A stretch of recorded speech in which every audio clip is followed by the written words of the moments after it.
What's going on, guys? How was your evening?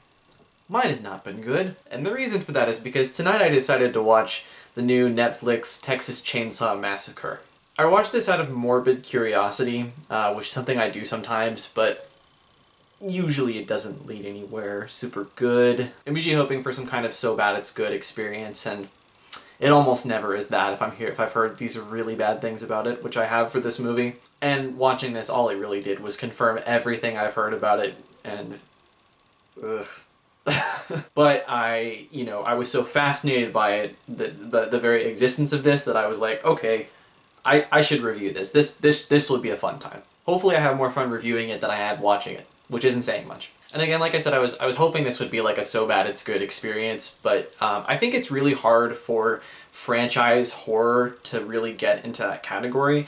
And even if they really try to go there, which this movie definitely does, and the reason for that, I think, is because when you have this massive franchise of movies, it's hard to convince me that there's any like creative heart in this, and that's what I think sometimes really works about so bad it's good movies, especially ones like The Velocipaster, for example. I mean, that's an awful movie, but it's intentionally really bad, and there is passion into the effort that goes into making it really bad. Whereas with this one, I just kind of really feel like they're just trying to make money. I mean, they have their own take on it, and it's really bad, as I'll get into, but it just really does not feel inspired at all. It feels like a total cash grab. So yeah, let's get into it. This is a sequel to the original 1974 Texas Chainsaw Massacre, and it takes place, 50 years, roughly amount of time that's passed since the original movie came out.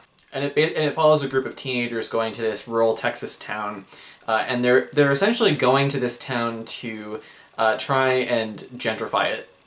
They're going to set up a bunch of like hippie stores, like kombucha shops and things like that, in this middle of nowhere town, which makes no fucking sense at all. When you think about gentrification, you think about like, inner city areas that used to be really impoverished, and then they, come in with new businesses, like I just mentioned, like kombucha shops and things like that, and they, that just makes everything so expensive, and so people, move out, and it just becomes this, really glossed over thing. But you don't think of that happening in the middle of nowhere, because where's the business going to come from? This town is just dead. Like, there's nothing happening here. I guess the first thing I want to get into when I talk about why this movie really just doesn't work at all is the social commentary that it does, or at least attempts to do, because it's really bad. At the start of the movie, there's it's very clear they want to make some kind of commentary on gun control. One of the teenagers is a victim of a school shooting. When they pull up to this gas station, they see this guy with a gun, and one of them comments like, "Oh, like, you're overcompensating for something there," and it's just really cringy. And it doesn't really go any deeper than, yeah, guns are bad, they're dangerous and pervasive. Like, there's nothing really more that it has to say besides that, which is something that I think most Americans, we know very well. And its painting of rural Americans is really shitty. I mean, they asked this, redneck truck driver dude who drives a really environmentally bad car. They asked why he drives this truck, and he gives the most stereotypical redneck answer. They're like, I'm Texan, I can, or whatever. Like, it's so bad. And especially when you compare this to the original Chainsaw Massacre, which does have quite a bit of social commentary, actually. The commentary in the original movie is quite focused. It's about how this violence and this sort of, Leatherface cult that has grown in this small little community is a result of, the declining industry, and there not being any opportunities as a result of sort of late American capitalism. And it's very focused on that. It's clear, but it's not like overt, hitting you over the head, and it's very, sticking to this one thing. Whereas this movie, there's so many things that they're going for. Like I mentioned, gun control. They are making a commentary on, gentrification. There's like a scene with them going into this place, and there's a Confederate flag. There's lots of commentary on racism. They're just all over the place. And none of it is good, and it's just in so many different directions that even if it was good, it couldn't really have an impact. And even some of the commentary that they're trying to do, like the gentrification thing, like they could make a commentary on it about it, except it doesn't. The commentary itself wouldn't make any sense, because there's no reason for them to be gentrifying this rural town in the middle of nowhere. Like, it's just so stupid. Speaking of stupidity, I think these are some of the dumbest characters I've ever seen in any horror movie, which is really saying a lot. There's a scene where they know there's something chaotic and dangerous going on in the town, and all these teenagers are on this like party bus, and one of the girls just decides to run off the bus into the town, for no reason at all. She's like, yes, the safety of this bus where the killer isn't. I'm definitely, the good idea is to run into the town where I know there's something dangerous happening. And in the original movie, I mean, yeah, they're teenagers and they're dumb, you know, and they're getting killed in ways that maybe they shouldn't, because they keep going, you know, they keep looking for their friends and they keep going to the house to where Leatherface is, and they end up getting killed.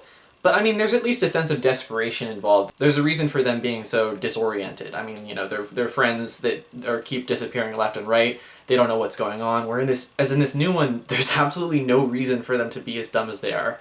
And it's really shocking how stupid everyone is in this film. Not only are the characters stupid, but they're really, really poorly acted.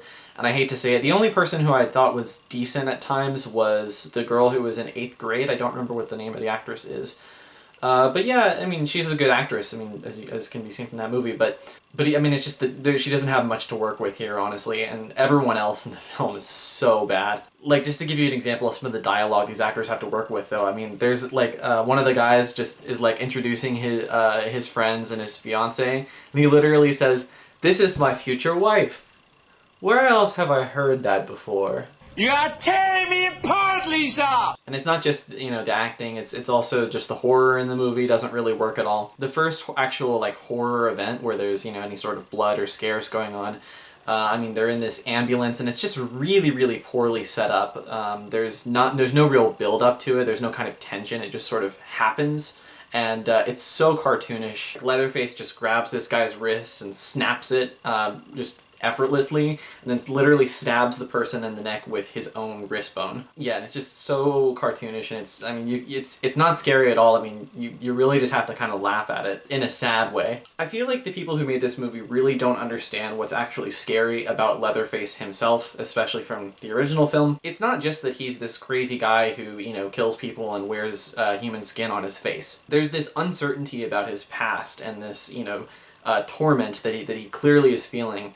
That's very unsettling. That background with his family, the whole reason that he became Leatherface, and just the uncertainty around his background. It makes him really unpredictable. But this movie doesn't really seem to care about any of that. It's just Leatherface is a caveman in this movie. It's really, really just cartoonish and awful. And unfortunately, Leatherface is not the only thing from the original film that's ruined by this movie. Sally, the only survivor of the Texas Chainsaw Massacre, is in this movie as well. It's 50 years later. She comes to the town and finds herself wrapped up in the events of Leatherface being back. And her character in this movie is just horribly, horribly written. There's no evidence that she actually has had any kind of life in between the time of the massacre and the time of the events of this film. The very first time we see her, she's looking at this Polaroid photograph of, you know, the one that was taken in the van in the original movie with all of her friends that were killed in it. And she is just haunted by this photograph to the point where it's just totally unbelievable and, again, cartoonish. Sally should definitely develop as a person in the time between the original massacre and now. It's 50 years later.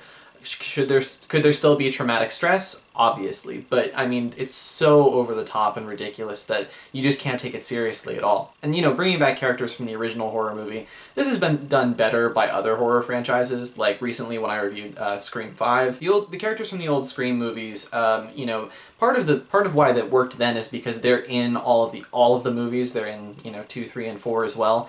And so when they come back for 5, we know that a lot of things that have changed, and, you know, they contextualize it. But in this new Texas Chainsaw Massacre movie, not only is there no real space in between these two films for them to have given any characterization, they don't even try to put any of that in this movie. So I've talked about Leatherface and I've talked about Sally, but just as a general statement about the characters in this movie, the original Texas Chainsaw Massacre gives you a reason to like the characters. Not that likability is the only thing that matters or that it's like this super important thing, but I would say that in a movie, you know, like a horror movie with a very simple premise, that it is a little bit more important. And the original gives you reason to like the characters a little bit. They're goofy. There's actually a vulnerability to a lot of them, like the character of Franklin, who is in a wheelchair. And there's a lot of things that they hint about his character. And you know, one of my criticisms of the original movie was that he was killed off too quickly, and they really didn't go deep enough with him.